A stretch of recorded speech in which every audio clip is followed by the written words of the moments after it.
Sakyamuni Buddhaya. Namo Sakyamuni Buddhaya. Selamat siang semuanya. Ya, di hari yang suci ini ya, semua saudara kita yang muslimin merayakan kemenangan sempurna. Ya, sebelumnya yang di rumah dan yang berada di IG ini, IG Live, selamat Hari Raya Idul Fitri buat yang merayakannya. Minal aidin wal faizin ya. Mohon maaf lahir dan batin. Nah, buat kita di sini, mereka sudah 1 bulan melakukan ibadah puasa, mengendalikan hawa nafsu, mengendalikan diri, dan kita tidak kemana-mana, kita tetap di Bandung dan ikut retreat. Ya, buat yang di rumah mungkin mau lihat nih teman-teman semua yang ada di sini. Rame ya. Jadi semuanya selamat siang. Lebaran di Bandung macet ya. Kalau di Bandung kemana-mana macet, jadi mendingan di sini olahraga. Wih, Amerika, iya gimana Lebaran di Amerika? Ya. Baiklah, hari ini kita akan membahas tentang bagaimana sih pelatihan diri. Banyak orang melihat bahwa melatih diri itu gampang lah, jadi suhu itu gampang ya kan, enak kan, tambah gemuk, makmur gitu ya. Nah, tapi kalau udah ngikut pelatihannya, kalau udah masuk ke sekolahnya, nyaho dah ya, baru tahu ternyata tidak mudah. Udah semua mengatakan vegetarian susah, tapi kalau udah vegetarian gampang aja, nggak ada masalah. Ada yang bilang, aduh meditasi susah, tapi nyatanya santai aja juga bisa happy ya, bisa jalani ya, nggak berasa lama, nyaman, aman. Inilah namanya mind tricking, atau kita nih dibohongin sama pikiran. Jalur pikiran kita maunya enak aja, jalur pikiran kita maunya nyaman, nggak ada yang mau susah. Maunya kita, wah pokoknya semuanya yang enak-enak. Tidur maunya yang enak, makan maunya enak, duduk mobil maunya bagus yang enak, wah semua yang enak. Begitu ada yang tidak enak dan tidak nyaman, kita terima nggak? Nggak mau. Nggak ada yang mau tidak nyaman. Tapi hidup ini, di dunia ini kan plus dan minus. Ada siang, ada malam, ada terang, ada gelap, ada enak, ada yang nggak enak, ada bahagia dan ada yang tidak bahagia, ada yang kaya, ada yang menderita. Ini namanya hidup di alam yang di tengah-tengah tadi saya katakan. Kalau para dewa, para malaikat tinggalnya di surga, cuma satu kondisi batin mereka happy, nggak ada yang lain. Senang semua, bahagia, nggak ada yang lain, cuma happy dan happy. Tapi kita di alam manusia, hari ini happy, besok boh happy katanya, karena boliau nggak punya duit, ului katanya, terus nggak bahagia. Terus di alam menderita, di bawah alam neraka, mana ada bahagia? Tiap hari siksaan dan siksaan. Di alam setan, di alam petak, ada setan yang bahagia loh. Ada setan punya kesaktian, mungkin dulunya senang meditasi, jadi dukun, jadi setan dia, udah meninggalnya. Nah itu happy, tapi tetap aja namanya setan.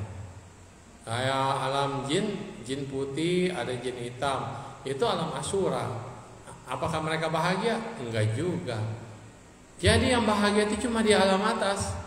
Manusia ini ada di tengah-tengah. Jadi kita punya happy, punya unhappy, punya senang dan tidak senang. Kita bisa sedih, kita bisa juga menderita. Ini namanya kondisi di dunia selagi jadi manusia. Karena kita hidup di dunia inilah, ada gelap, ada terang, ada senang, ada sedih, ada dipuji, ada dicela, ada makmur, ada jatuh, ada sukses, ada jatuh. Karena di alam inilah kita bisa merasakan naik turun. Nggak ada orang yang naik terus.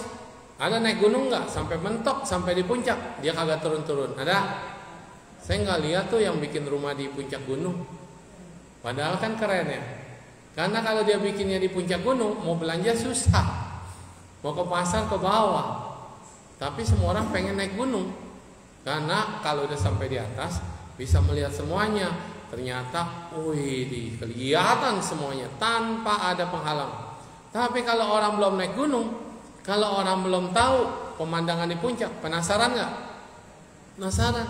Hidup pun demikian. Kalau belum kaya, penasaran kaya itu kayak apa. Kalau udah kaya, penasaran juga. Di atasnya ada konglomerat lebih kaya lagi. Konglomerat rasanya kayak apa? Kurang dan kurang terus. Tapi kita lupa, perjuangan untuk naik nggak ada yang mudah. Perjuangan untuk naik susah. Karena susah itulah kita menghargai setiap jengkal perjuangan kita. Maka orang yang berjuang dan sukses sama anak yang udah lahir sukses, beda nggak? Beda. Anak-anak kita nggak tahu susah, anak-anak kita udah nggak tahu perjuangan. Dia lahir mama papanya udah kaya raya, udah makmur, udah sentosa. Maka mereka butuh hidup susah. Banyak orang berkata, saya udah susah dulu, maka saya nggak mau anak saya ngalamin kesusahan. Betul, nggak salah. Anda memanjakan anak, akibatnya anak-anak nggak bisa hidup susah. Biasa ada mamanya, apa mamanya, PR mamanya, ini mamanya, buka botol aja mamanya, benerin sepeda aja mamanya, pokoknya apa semua mama papa. Mereka nggak biasa dididik untuk bagaimana berjuang. Orang yang tidak terbiasa dididik berjuang sama orang yang terbiasa dididik berjuang beda di pola pikir. Pola pikir orang yang sudah biasa berjuang, dia tidak akan takut jatuh karena memang dia udah pernah ngerasain jatuh. Kalau orang yang selalu terjamin, terjaga, nyaman, aman, begitu dia jatuh dikit, begitu luka dikit, begitu sakit dikit, tidak bisa menahan. Akibatnya nggak ada daya tahan. Hidup ini perjuangan. Apa sih ngomong? Mana ada perjuangan? Saya buka mata udah dilayanin. Sampai tidur semuanya dalam pelayanan. Ke sekolah suster yang bawain tas. Dijemput sama supir. Tidak ada daya juang. Jika tidak ada daya juang, kita sesungguhnya menjadi orang yang lemah. Rumah sakit isinya banyakkan orang berduit sama banyakkan orang yang biasa-biasa. Banyakkan yang berduit. Tapi itu yang biasa-biasa kok kuat ya. Membeca tiap hari nguit ngayuh, kuat badannya, nyaman. Itulah plus dan minus. Kita diberikan badan, tapi dimanjain badan kita. Akibatnya mudah sakit. Orang yang gak punya uang, susah ke rumah sakit, dia harus fight, berjuang. Badan dia punya antibodi sendiri, badannya menjadi kuat, badannya menjadi ototnya jadi kuat, jarang sakit. Ini adil. Nah, maka kalau kita katakan fisik dan fisik ini jasmani, fisik dan batin ini satu paket, nggak bisa dipisahin. Oh, saya cuma mau spiritual aja, saya mau ngembangin batin aja, fisiknya nggak dilatih, akhirnya badannya lemas, mudah sakit, tapi batinnya happy. Pilih mana? Ada satu lagi orang yang mentingin fisiknya aja, fisiknya kuat, nggak bakalan sakit, kuat, tapi batinnya kacau, baperan, gampang sensitif, suka sedih, kalau marah lama. Pilih mana? Ya tetap hidup ini harus seimbang. Maka daripada itu pelatihan kita pada hari ini adalah menyeimbangkan antara batin dengan fisik. Meditasi bukan cuma untuk merubah apapun karakter Anda. Karakter ya karakter, nggak bisa dirubah. Orang dasarnya udah serakah, maloba ya serakah ya, loba terus, serakah terus, nggak bisa berubah. Orang yang suka marah-marah, terlalu saya dia senang marah-marah, itu jadi hobi, nggak bisa berubah. Orang yang senang shopping ya dia shopping terus. Orang yang senang nggak mau belajar ya nggak mau belajar, itu nggak bisa dirubah. Tetapi kita belajar tentang kehidupan. Belajar kehidupan adalah belajar bukan untuk dirimu sendiri. Kalau kita belajar untuk diri kita sendiri, usowe, no problem. Mau ngapain, guling-guling, mau apa, enggak ada masalah. Tapi masalah kita hidup bukan sendirian. Kita hidup bersama. Kita hidup di rumah, ada anak, ada istri. Di luaran ada Pak RT, ada lingkungan, ada tetangga dan segala macam. Semua ini adalah kebersamaan. Di kantor ada karyawan, ada atasan, ada bawahan. Kita butuh semuanya. Karena kita butuh semuanya, berarti kalau mau hidup damai, kalau mau hidup tenang, ya orang harus menghargai kita. Menghargai bukan karena power, menghargai bukan karena uang, menghargai bukan karena kedudukan, tapi menghargai karena kebaikan hati kita. Menghargai karena nilai hidup kita. Maka kalau Anda hidup sendiri, no problem. Sifat karakternya mau gimana, sebodoh amat. Tapi karena kita tidak hidup sendiri, kalau saya keras kepala, kalau saya pemarah, kalau saya serakah, orang lain di sekeliling kita, apakah ada yang dirugikan? Ya pasti. Kalau saya marah-marah sembarangan dimanapun dengan siapapun, orang-orang di sekeliling saya apakah merasa damai, atau merasa risih, atau merasa dendam? Inilah. Jadi kita itu bukan dinilai karena diri sendiri. Kalau kita menilai diri kita sendiri, happy-happy aja. Cencia, tolong itu lampunya dinyalain dua-dua. Udah ya. Berarti yang tolong yang di belakang, semuanya lampunya nyalain aja. Biar terang ya. Ada mendung di luar. Oke, thank you.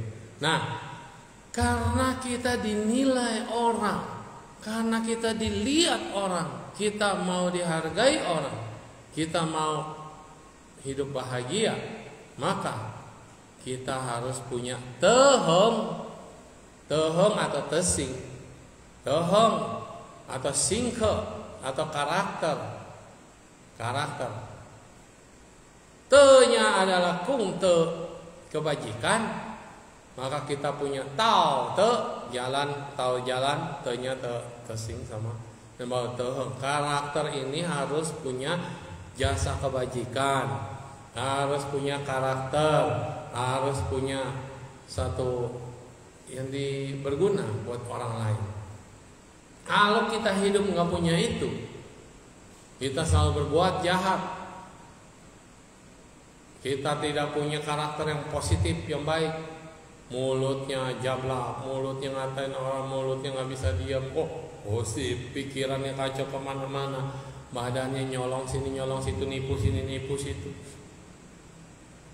perbuatannya tidak positif, Anda akan dikucilkan, Anda akan dijauhi, Anda tidak memperoleh manfaat. Mungkin kalau ditangkap ketahuan masuk penjara, tidak ada nilai plus buat hidup kita.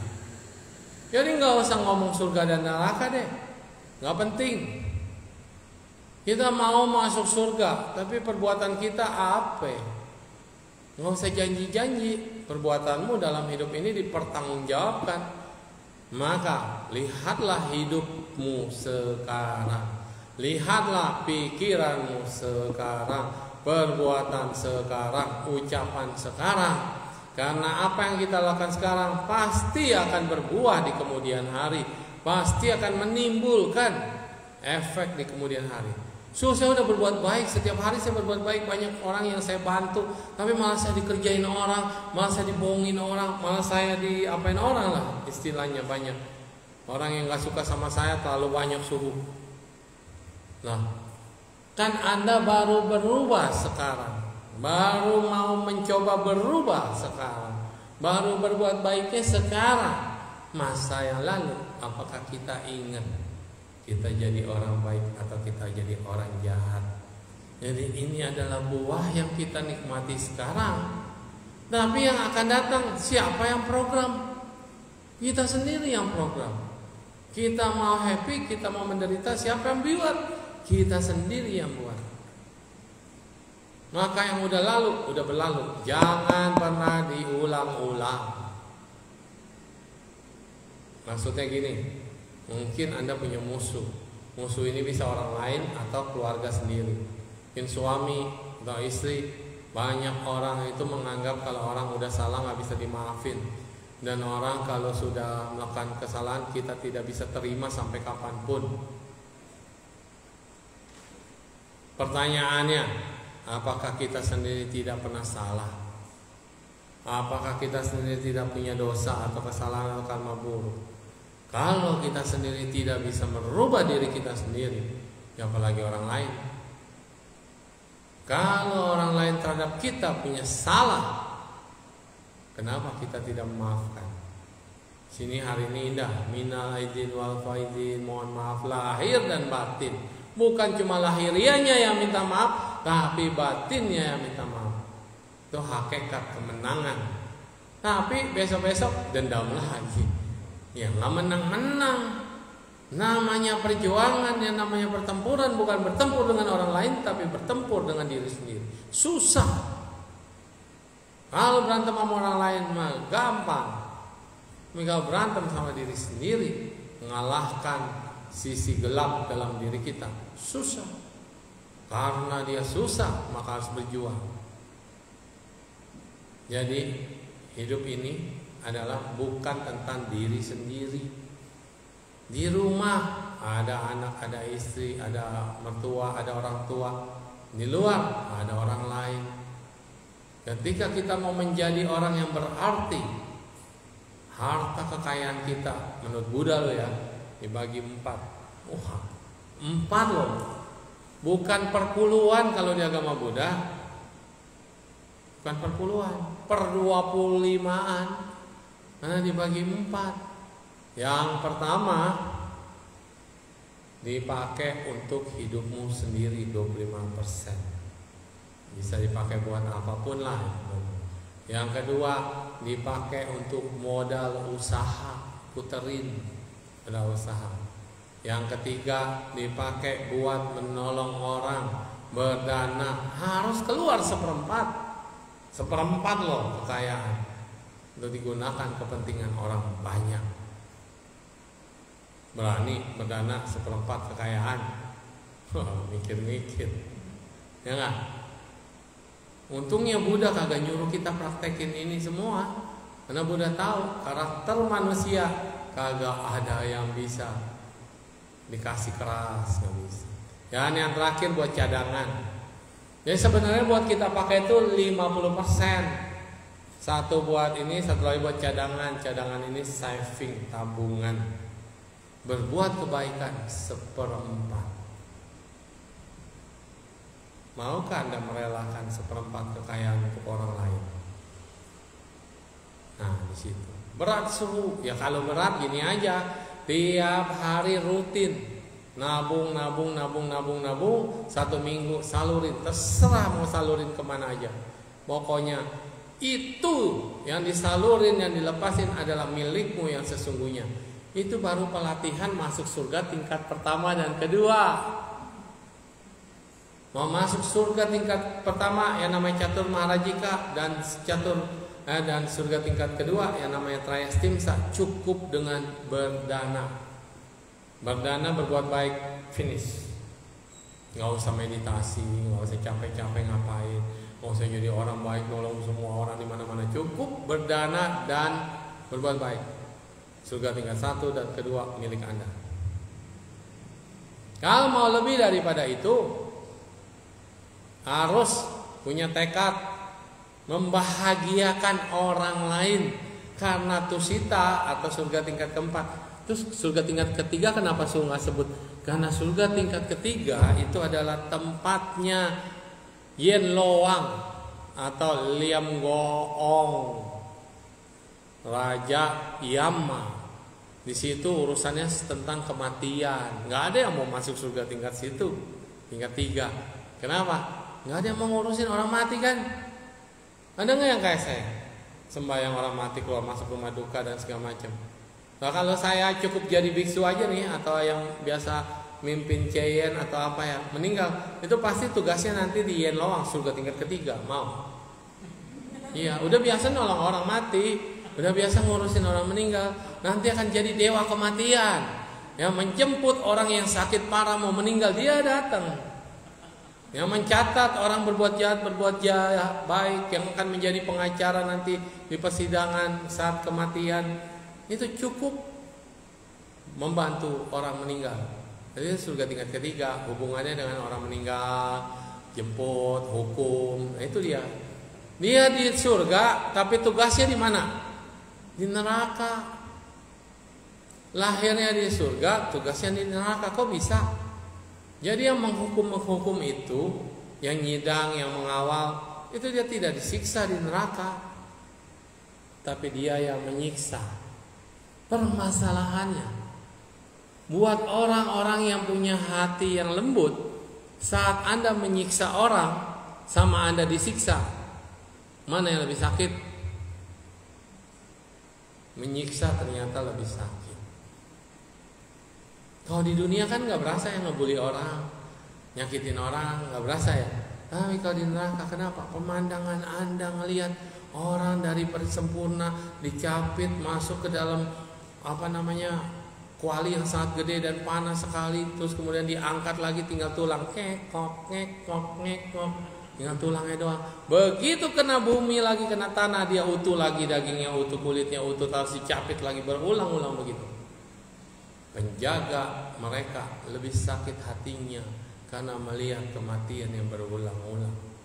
Ada orang badannya bagus, lihat pilar, dia lihat itu gadis cantik atau lihat cowok ganteng, dia peluk, begitu peluk kebakar semua badannya, hangus semua, teriak sekencang-kencangnya, dan kemudian balik lagi badannya bagus lagi. Nah, lihat begitu lagi berulang-ulang. Maka yang disiksa sama yang menyiksa lebih menderita yang menyiksa. Dia penghuni surga tidak disiksa, tetapi tugasnya di neraka, panas. Kayak orang kerja di supermarket, di swalayan, di mall, sama kerja di pasar, sama-sama kerja, kan berbuat baik ya orang kerja. Yang di mall ASEAN terus, bajunya bagus terus, yang dilihat orang cakep-cakep semua. Yang di pasar bau ikan asin, semuanya lusuh. Yang datang ke pasar juga biasa-biasa, becek, nggak ada ojek, panas. Itu dia. Itu surga tingkat ketiga ya. Surga tingkat keempat baru ada luar, ada dalam. Itu yang namanya tempat para bodhisattva tinggal. Yang akan menjadi Buddha, dia akan dilahirkan di Tusita atau Tou Swai Tien, Neiyuan bagian dalam. Di mana Maitreya Bodhisattva hadir di situ. Dan Maitreya membuat tanah suci, semua yang ada di situ hanya happiness. Jadi kalau Anda udah bosan dengan penderitaan, bertekadlah dia lahir surga tingkat keempat. Syaratnya harus happy all day. Selain berbuat baik, selain tadi berdana, tapi tambahannya harus benar-benar happy, bahagia, punya cinta kasih dan kasih sayang. Pasti bisa masuk surga keempat. Gampang, nggak pakai janji-janji, nggak muluk-muluk. Lakukan itu setiap hari. Bahagia, damai. Mau surga tingkat kelima keenam, harus meditasi. Tapi nggak sampai fokus, tidak mencapai hasil ketenangan sejati atau jana. Tapi pasti nyampe. Kalau mau surga 7 sampai ke 26, mutlak hanya dengan meditasi. Maka dari meditasi, yang tadinya bilang nggak bisa diem, nggak bisa tenang, coba Anda lihat, Anda cuma ngamatin pikiran. Saat pikiran kita tenang, begitu konsen, langsung hilang nggak? Happy nggak? Enak ya?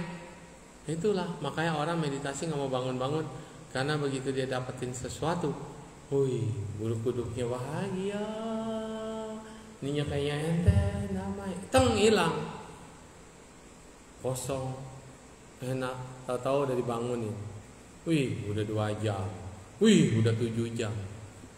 Saya dulu nggak percaya ada orang bisa sampai 7 jam meditasi, hebat amat. Kita biasa 2 jam udah pegel linu, terus 4 jam apalagi menderita. Tapi kalau udah tahu triknya, udah tahu connect-nya, udah tahu kondisinya, 2 jam itu sebentar, 4 jam itu biasa, 7 jam lagi enak-enaknya.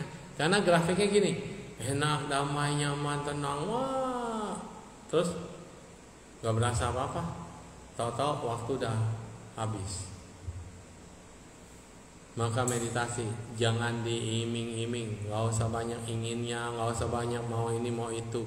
Yang penting kita jalanin aja, duduk, diam, tenang, fokus, konsentrasi, pasti bisa, pasti berhasil.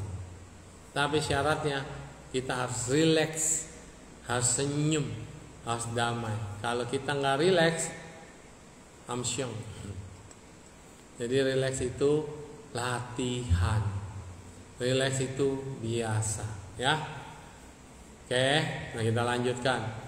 Jadi kondisi batin kalau mau bahagia, pertama, bukalah pintu hati kita. Open the door of your heart. Membuka pintu hati kita. Kenapa harus dibuka, Su? Karena kalau ketutup, Anda belajar apapun tidak akan masuk, mental. Kalau terbuka, ketok-ketok dulu, tok tok tok, saya mau masuk, permisi, atau nuhun, gitu kan? Itu hati kita baru terbuka. Hati kita baru terbuka, semua beban yang ada di dalam bongkar keluar karena nyempitin. Jadi mau bikin kita lebih bahagia, lebih happy, bongkar semua muatan-muatan yang gak penting di hati kita. Widih, ada happy always. Ya, baru ngomongin happy, muncul happy always, ya. Jadi kalau kita memunculkan pikiran-pikiran yang bahagia tadi, bongkar semua beban-beban batin kita, dendam di masa lalu, kemarahan di masa lalu terhadap seseorang, kejadian-kejadian tidak menyenangkan, dibongkar. Maka dalam Sin Ching dikatakan Sin U Kwa Ai, kita tidak ada beban. Kuyo Kungfu, kita bisa melewati ketakutan. Yuan Li Tian Tao Mengxiang, menjauhi dari pandangan yang salah, impian, mimpi. Qiu Qing Niepan, baru bisa mencapai nirwana atau nibbana. Bongkar kita punya sampah, bongkar kita punya musuh. Gak perlu ada hidup ini ada musuh. Memang banyak orang yang membuat kita menjadi tidak nyaman, itu pasti. Hidup ini kan utang piutang, ada hutang harus dibayar. Kalau nggak dibayar ditagihlah sama debt collector. Debt collector kita dalam hidup ada yang nyata, ada yang nggak nyata. Yang nggak nyata mau menuntut kita mati. Karena kalau mati mereka bisa balas dendam. Kalau kita masih hidup dan mereka makhluk lain yang tidak kelihatan, kita sebodoh teuing. Mereka nggak mampu melunasi hutangnya ke kita. Tapi kematian baru tuntut. Makanya banyak orang dendam sampai mau menuntut orang supaya mati. Sebenarnya kalau yang kita dendamin mati, kita bisa apa? Dapat apa coba? Dapat apa? Selain dapat utang baru lagi. Dan kita harus bayar. Ya omong makanya mah mudah. Kalau mudah makanya ngomong. Kalau susah ngapain diomong gitu ya. Nah, ngomong itu mudah, betul. Makanya kita harus ngomong. Kalau nggak ngomong aja susah. Ngomong ini kita sama-sama menjalani. Kalau nggak ada yang ngomong, nggak ada yang ngasih tahu, nggak ada yang membuat Anda damai, nggak ada yang buka jalan, mau jalan kemana? Kita semua dalam kegelapan. Kalau tidak ada yang memberikan sedikit cahaya, Anda mau belajar sama siapa? Saya juga masih bisa kesel, masih bisa marah, masih bisa dalam kegelapan. Makanya saya menjadi biku. Kalau enggak siapa yang mau jadi? Coba pikirin. Kalau Anda bilang, Allah hidup ini susah, ya udah mati aja. Tapi begitu mati bingung, oh kehidupan setelah kematian lebih susah. Makanya dikatakan mau hidup, ya waktu kita masih hidup. Jangan nunggu mati. Kalau udah mati mau hidup lagi susah. Begitu kan? Ini adalah praktek kehidupan. Maka dalam praktek kehidupan, hayo ada pikiran, ada ucapan, ada perbuatan sejalan. Kalau kita mau menjalani dengan seutuhnya, dengan baik, maka firmanlah, maka sutralah, maka ajaranlah, apapun namanya ajaran kebenaran, itu munculnya dari ucapan, dari omongan, dan harus dilakukan. Kalau ucapan cuma dicatat, dijadikan buku, dan penuntun hidup Anda ada di buku, tidak dikatakan dan tidak dilakukan, maka itu yang akan mencapai kesucian yang namanya buku. Dan buku bukan makhluk hidup.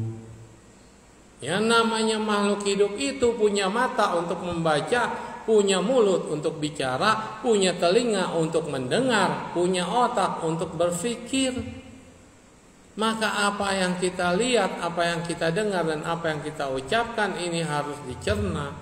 Dicerna inilah yang akan membuat kita menjadi dewasa, menjadi berkembang, menjadi tumbuh. Semua orang punya bodhicitta. Emang ada yang tahu bodhicitta letaknya di mana?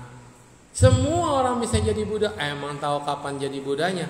Karena kagak tahu, maka cari tahu. Dan harus ada yang ngasih tahu, kan begitu. Kalau Anda punya masalah, jangan buang dan lari dari masalah, tapi hadapilah masalah. Lihat masalahnya, analisa masalahnya, bersahabatlah dengan masalah, maka Anda punya jalan keluar dari masalah. Tapi kalau udah keburu lari dari masalah, emang masalah bisa lari kemana? Kalau memang itu karma kita, milik kita, tidak bakal ketukar. Ketemu lagi dengan masalah yang sama, muter-muter aja terus begitu dalam lingkaran samsara. Maka Buddha 100 kalpa, 4 asankaya, melakukan apa sih seumur hidupnya? Cuma menambah paramita. Apaan sih paramita? Kebajikan, bukan kata-kata yang lain, bukan kata-kata yang susah, bukan kata-kata yang iming-iming, cuma kebajikan. Baik pikirannya, baik ucapannya, baik hatinya. Ada orang salah sama kita, maafkanlah, buka pintu hati kita memaafkan.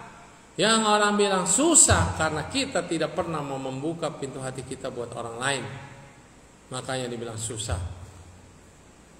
Siapa di sini yang udah pernah maafin orang benar-benar tulus dan kemudian enteng, langsung nyaman? Ada? Angkat tangan. Ada orang salah sama kita, kita benar-benar udah maafin dengan tulus. Ada? Cuma 1 doang, 2. Yang lainnya belum, 3. Ada lagi nggak? Yang di rumah ada nggak? Iya. Kalau kita sudah bisa melepaskan dan maafkan, enteng loh. Ada perumpamaan begini, kentang, tahu kentang? Ada yang doyan kentang? Atau semua doyan ya? Kentang. Kalau dikukus, kentang kukus. Kalau digoreng, kentang goreng. Kalau disemas, diucak-ucak jadi semas potato, orang Padang bilangnya perkedel gitu.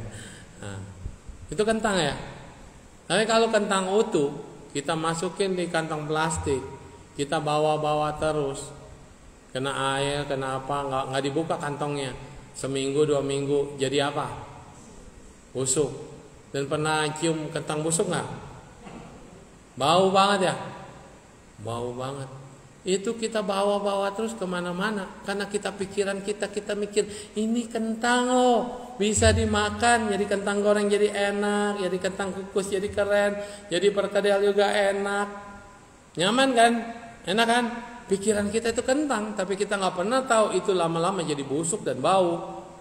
Kita cium, ada bau apa ya? Bau-bau apa ya? Tiap hari saya bawa-bawa terus. Tapi Anda nggak mau meriksa. Makin lama makin busuk dan tercium bau. Ada di kantong terus atau ada di tas, dibawa-bawa kemana-mana nggak pernah diperiksa. Ini perumpamaan orang yang keksim, yang kesel, yang gondok, yang dendam, yang benci, yang punya masalah lah. Masalahnya dikumpulin terus sampai busuk. Udah kesel banget sama orang, sudah dendam banget sama orang, sampai busuk. Dan itu hasilnya bau. nggak enak, nggak nyaman. Kita koleksi, kita kumpulin sampah. Bukan pemulung kebaikan, tapi pemulung kejahatan. Yang kita pulung semua kebencian, amarah, kesel, jengkel. Lama-lama hidup kita kolektor barang bekas yang tidak berguna. Orang mah kolektor mah barang antik, yang enak, yang bagus, yang keren. Tapi kita berbuat baik lupa. Kita berbuat baik nggak pernah dihargai, nggak pernah disimpan, nggak pernah kita renungin, nggak pernah kita ingat-ingat lagi. Tapi kalau yang jahat, yang nggak enak, yang nggak nyaman, yang dendam, yang lagi kesel-kesel, tiap hari keungkit marah, tiap hari ingat kesel, jengkel, gondok. Inilah fungsinya memaafkan. Maka konsep minna aidin wal faizin itu luar biasa. Mohon maaf lahir dan batin, bukan cuma lahirnya doang tapi batin. Di mulut bisa ngomong maaf ya, hatinya awas besok. Sekarang cuma formalitas minta maaf. Ya enggak begitu. Lidah Anda tidak bertulang, betul. Tapi karena tidak bertulang, lebih tajam daripada pedang. Kalau ngatain orang, hina orang, ngomongin orang, itu lebih tajam dan lebih sakit kalau kena. Padahal enggak ada yang dilukai itu. Sakit hati sakit itu di sini, sakit itu di sini, di mana? Unjukin sakitnya di mana? Livernya kan sakit. Kalau sakit liver namanya hepatitis. Mana belah mana ketancap, ada darahnya keluar? Nggak ada. Tapi kenapa sakit hati lebih sakit dari sakit gigi? Tapi kalau saya sih sakit gigi lebih sakit dari sakit hati. Iya. Sakit hati masih bisa di recovery. Tapi kalau umat-umat yang nggak bisa suhu, sakit hati lebih sakit. Maka ada istilah dokter gigi, nggak ada dokter hati. Adanya dokter liver, internis. Tapi sakit hati gimana ngobatinnya suhu? Cari dokter hati. Siapa sih? Dokter cinta. Siapa dokter cinta? Ya anak Anda, ya suami Anda, buah hati Anda. Yang Anda sayangi, itulah yang bisa memproduksi yang namanya cinta. Kalau selingkuhan boleh aja. Kalau aman gak ketahuan, boleh? Boleh? Boleh gak? Karena Anda tidak mau diselingkuhin. No, kalau Anda pelaku selingkuh, boleh gak selingkuh? Boleh katanya. Kenapa? Karena kita objek dari selingkuh. Ya kalau nggak mau diselingkuhin jangan selingkuh. Kalau nggak mau disakiti jangan nyakitin, kan begitu gampang ya. Carilah dokter cinta yang membuat Anda menjadi bahagia.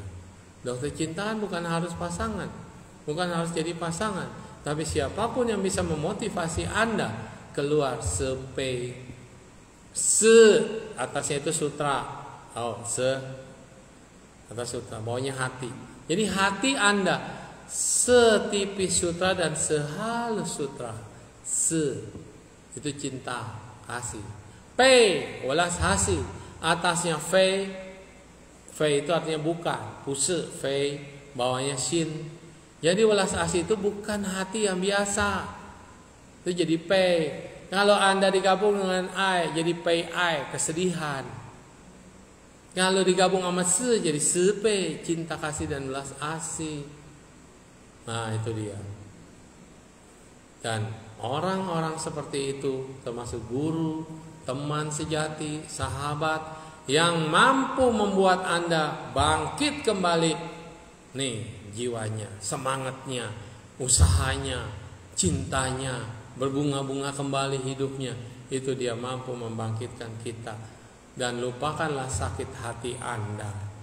Karena di temptoplas juga gak nempel, dijahit juga gak bisa. Gak ada dokter bedah yang mampu menjahit sakit hati Anda. Gak ada.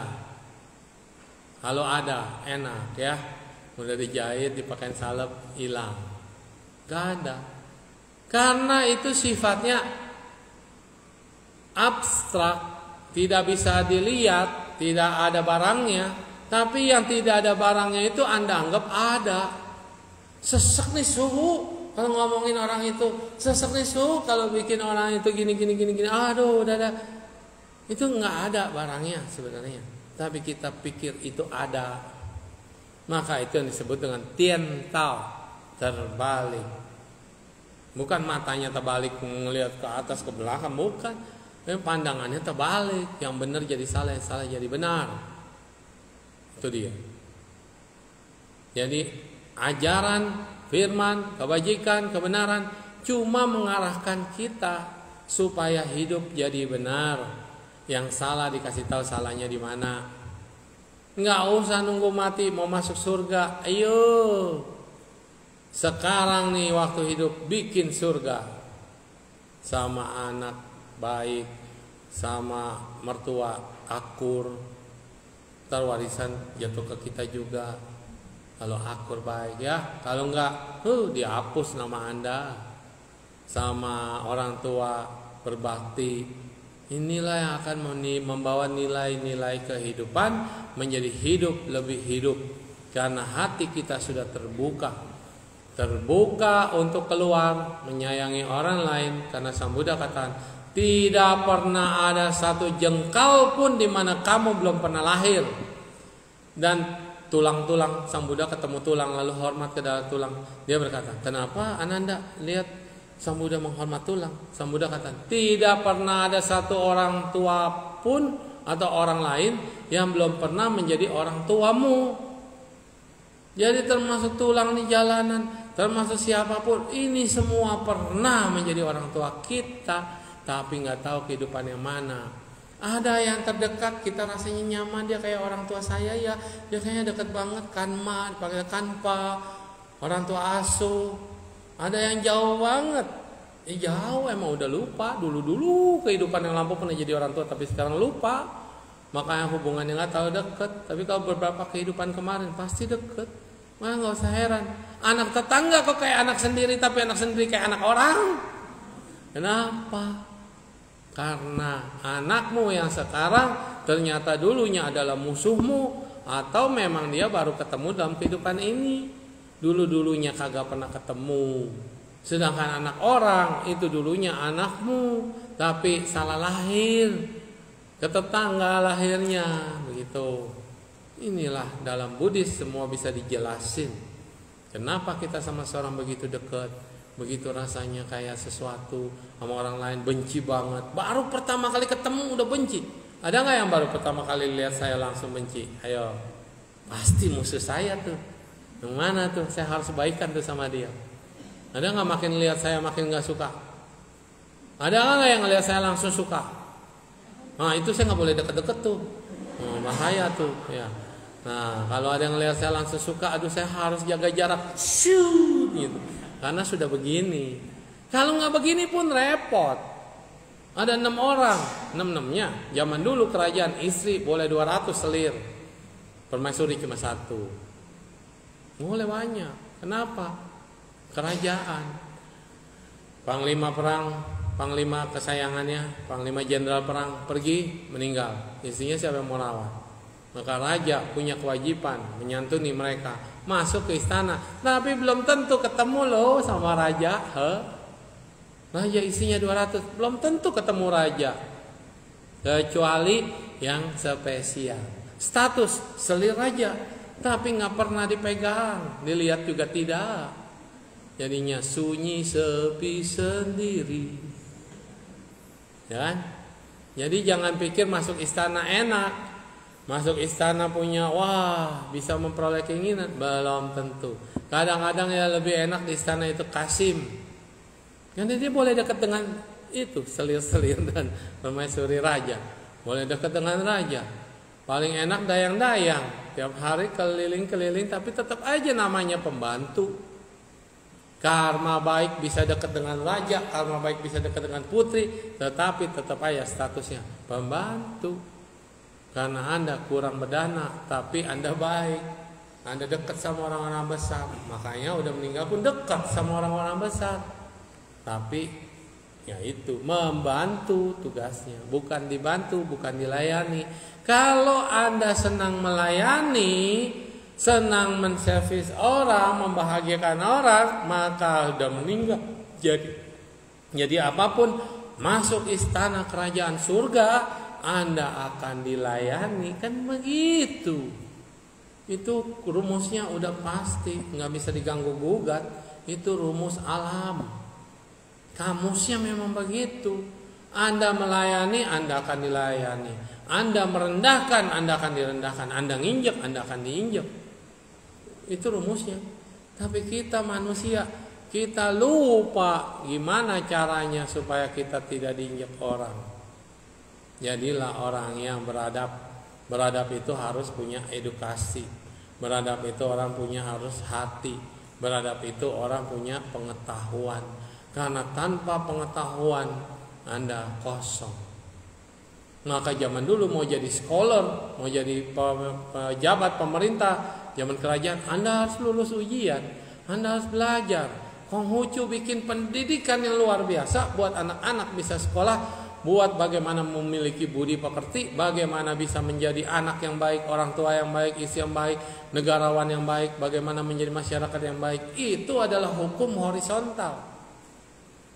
Lao Tse mengajarkan hukum antara langit dan bumi, bagaimana para dewa, bagaimana bisa menjaga manusia, kita punya guardian angel, kita punya bagaimana alam bawah menderita, bagaimana alam bawah bisa gentayangan, bisa membuat orang susah, bisa masukin orang, bisa menyerap darah orang, bisa bikin Anda sakit. Itu Taoism. Buddhism, vertikal dan horizontal. Lengkap, semuanya dipelajari.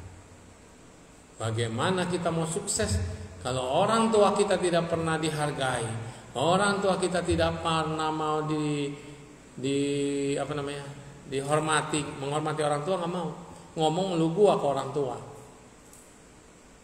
Terus namaskara boro-boro. Maka di lebaran ini saudara kita yang lain untuk menjadi fitrah atau menjadi fitri yang murni lagi, dia harus sungkem pada orang tua, anjali pada orang tua, namaskara pada orang tua, sungkeman, memohon maaf. Ini adalah ajaran Buddha yang disebut dengan namakara atau namaskara. Pai kepada orang tua kita. Surga ada di telapak kaki ibu, telapak kaki bapak ada apa? Emang kagak ada surga di telapak kaki bapak? Surga ada di telapak kaki orang tua kita. Ketika kepala kita ini yang udah jadi pejabat, yang udah jadi orang kaya, masih mau menundukkan kepalanya dan menghormat yang patut dihormat, dia sudah memiliki berkah. Ketika dia mau meminta maaf dan mohon dimaafkan, dia memiliki berkah. Jadi yang dibilang berkah utama adalah bergaul dengan orang yang tepat, mengunjungi orang yang patut dikunjungi, menghormat yang patut dihormat. Dia akan berjalan aman kemanapun juga. Miliki cinta kasih sayang, dia tidak akan ketakutan. Dia tidak pernah membenci, maka dia tidak akan dibenci. Maka fitrah atau fitri atau berkah akan didapatkan dari anak-anak yang berbakti. Kita baru mau namaskara kalau ada angpau. Kalau nggak ada angpau nggak mau namaskara atau sujud atau sungkem. Benar? Ya nggak bisa begitu. Maka orang tua kalau pengen anak-anaknya namaskara kepada dia, angpaunya dinunjulin dulu dong. Baru anaknya bersujud. Ya enggak. Kita duluan yang nyari orang tua kita. Jadi cucu ngelihat mamanya sujud ke orang tuanya, dia pasti akan sujud kepada Anda, pada orang tuanya. Jadi orang tua berikan contoh duluan. Mau rumah akur, mau rumah nyaman, mau rumah damai, bukan karena pergi ke dukun, bukan karena perlindungan, bukan karena mohon-mohon siapa dipasang kepala kebo, kepala kambing depanmu, bukan. Cukup mencuci kaki orang tua Anda, namaskara. Kalau emak saya dulu mah lebih parah, minum air cucian kaki orang tua tuh. Dulu saya nggak tahu, saya pikir beneran ya, jadi supaya berkah. Udah dicuciin, suruh cuci kaki dulu mereka berdua.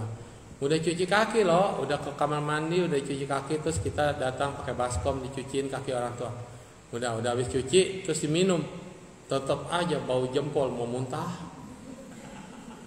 Tapi kita minum juga. Karena orang berkata, minum cucian kaki orang tua berkah. Cukup sekali, tidak akan berulang lagi. Iya, jadi besoknya saya pintar dikit dong, kasih bunga, semprotin parfum, kan nggak mungkin diminum ya. Kaki orang tua jadi wangi, harum, dan air cuciannya bisa kita kepret-kepretin ke rumah, ke toko, kemana. Itulah air berkah, blessing, bakti anak pada orang tua melebihi air tapeco yang kita cuma baca mantra sendirian. Tapi itu adalah berkah dari orang tua ke anak. Doa orang tua itu akan membuka jalan, memberi cahaya. Dia akan menerangi kita. Makanya jangan pernah ngelawan orang tua. Orang tua masih ada, masih oke. Nggak ada, susah. 世上只有妈妈好，有妈的孩子像个宝。Saya pikir,有妈的孩子, anaknya yang mati. 有妈的孩子, ada anak yang punya mama. Te-nya di lagu jadi ti, ya kan? Bacanya ti, mati, haize, anak yang mati, bukan. Dengan berbakti, melapangkan jalan kita, maka kunci kehidupan adalah di bakti nomor 1. Kalau yang udah nggak punya orang tua gimana suhu? Mama papa saya sudah tidak ada suhu. Semua orang tua, tadi kan udah ngomong ya, semua orang tua adalah orang tua Anda. Semua orang pernah menjadi orang tua Anda. Maka nih yang Lauren yang udah ada sepuh, kita hormatin, kita kasih anjali, amitofo. Kalau perlu kasih makan, lebih bagus saya kasih angpau. Anggap dia orang tua kita daripada nyari yang nggak kelihatan. Orang tua kita udah meninggal nggak kelihatan, kita cari-cari mau ke kuburan. Kalau ketemu pun Anda kabur. Coba di kuburan mau nyari orang tua, kan sekarang ini pada nyekar nih ya. Nah terus kalau kita nangis-nangis, aduh dulu mama papa begini, begitu dia muncul di depan kita, kabur biasanya orang, bener nggak? Lah katanya nyari orang tua, udah dimunculin kabur, setan, kurang ajar memang. Orang tua muncul dibilang setan, ya. Nah jadi pada kabur, pada lari. Jadi saat ini mereka nyekar nih ke kuburan. Itu orang tua udah meninggal, nggak bisa peluk Anda. Tapi yang masih hidup, yang tua-tua ini masih ada. Kalau kita berbakti kepada mereka, mereka bisa peluk kita. Berasa nggak? Berasa. Daripada Anda pergi ke panti jompo, jauh. Orang yang ada di sini, tetangga Anda yang udah tua, umat-umat yang ada di sini, ya hargai dia sebagai orang yang sudah tua. Hargai itu sebagai orang tua. Kalau memang nggak ada yang bisa diajak jadi orang tua, ya Anda ke panti jompo. Kasihan mereka juga. Tapi kadang-kadang panti jompo juga jawaban, daripada di rumah cuma temennya remote control doang, pencet ini, pencet itu, TV. Sayangan TV kalau dulu cuma dikit, jadi pasti ditonton terus. Sekarang channelnya banyak banget sampai ratusan. Baru nonton dikit, tangan gatel, pindahin lagi. Akhirnya kita cuma main-main remote control, bener nggak? Bingung mau nonton apa, kecuali memang ada yang mau ditonton. Kalau ada yang mau ditonton, enak, kita pasti nonton dari awal sampai habis. Kalau nggak ada, cetak, atau waktu udah lewat, udah sore lagi, anak pulang mending ngobrol-ngobrol. Udah mah buruan, udah mandi, udah makan, udah masuk kamar istirahat, udah, ya udah goodbye. Nah begitu nggak? Bahkan sekarang HP pada sibuk semua, anak sibuk main HP sendiri, jarang ngobrol sama kita. Ya udah, orang tua sekarang kudu gaul, punya HP juga, sibuk juga sama HP. Carilah perkumpulan teman-teman sepantaran, main sendiri, chatting sendiri, video call sendiri, rekam sendiri. Jadi YouTuber, belum ada nih orang tua yang sukses jadi YouTuber. Mau nggak? Ayo bikin kegiatan sehari-hari. Nih cucu saya, nih anak saya, ya ini anak saya berbakti loh. Kalau anaknya kurang berbakti ngomong, nih anak saya, emang dia sih jarang perhatiin saya, biar malu, ya kan? Jangan dijelek-jelekin, tapi dia kurang perhatiin saya, tapi dia sih baik sih sebenarnya. Waktu masih kecil, ngomong tentang dia waktu masih kecil, upload satu dunia tahu, itu anak juga akan malu hati loh. Kalau dia nggak jahat, kalau jahat, mamanya dipukulin. Apaan mama bikin malu gini-gini? Tapi anak kan nggak ngomong yang jelek, ngomong waktu masih kecil. waktu dulu gimana sehingga orang itu punya pemikiran. Menengah. Coba kalau semua pada jadi YouTuber, nggak usah curhat di Facebook. Anak kurang ajar, hari ini saya dipukul, ini apa? Ya anaknya baca, makin kesel. Curhat itu mah yang positif, jangan yang jelek. Anda pujilah anak Anda, walaupun Anda baru disakiti. Aduh, ucapannya mengingatkan saya pada mama saya yang dulu suka ngomel-ngomel, tapi ternyata bermanfaat. Saya dulu pernah menyakiti mama saya dulu pernah ngapain. Nah, anaknya baca tuh, bisa jadi renungan kan. Nggak usah frontal ngadapin mereka. Makin kita marahin orang, nggak ada yang nyaman dimarahin. Coba kita aja dimarahin, mau nggak? Nggak ada orang yang senang dimarahin. Maunya dipuji-puji, nyaman-nyaman, damai-damai, betul? Nah itulah namanya membuka pintu hati, memaafkan dan dimaafkan. Minal aidin wal faizin.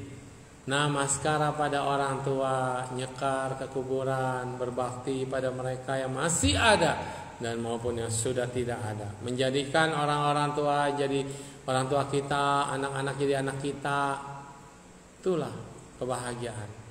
Anda dukunglah program beasiswa. Orang-orang banyak tuh yang mau sekolah tapi nggak mau. Dan kita wihara ini juga ada beberapa yang udah diangkat jadi anak asuh. Ada yang mau jadi orang tua asuh, silakan. Karena memberi pendidikan pada orang lain, maka anak kita sendiri akan dicerdaskan atau kita sendiri punya kebijaksanaan. Anak-anak Anda semua udah sukses. Mau ngapain lagi? Mereka yang kasih uang sama Anda.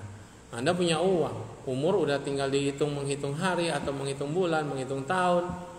Kalau Anda tidak punya tabungan kebajikan, setelah ini selesai, uang Anda yang di bank, harta Anda, rumah Anda, semuanya cuma buat anak cucu. Anda sendiri nggak ada bisa pegang. Yang Anda pegang adalah apa yang pernah Anda berikan semasa Anda hidup. Yang sudah Anda danakan, yang Anda berikan itulah milikmu yang sesungguhnya, yang disimpan dalam bank kebajikan atau bank kehidupan. Transfer antar banknya gampang. Dibanding Anda cuma melekat sama duit, melekat sama rumah. Begitu melekat, meninggal, nggak bisa lahir di alam bahagia. Anda jadi anjing penjaga rumah, atau Anda jadi kutu di dalam duit, atau Anda jadi makhluk yang selalu kekurangan dan menderita. Karena ada cerita kan, zaman Buddha ada seekor anjing yang bolak-balik ngais-ngais tanah. Anak ini kesel, dipukullah anjingnya.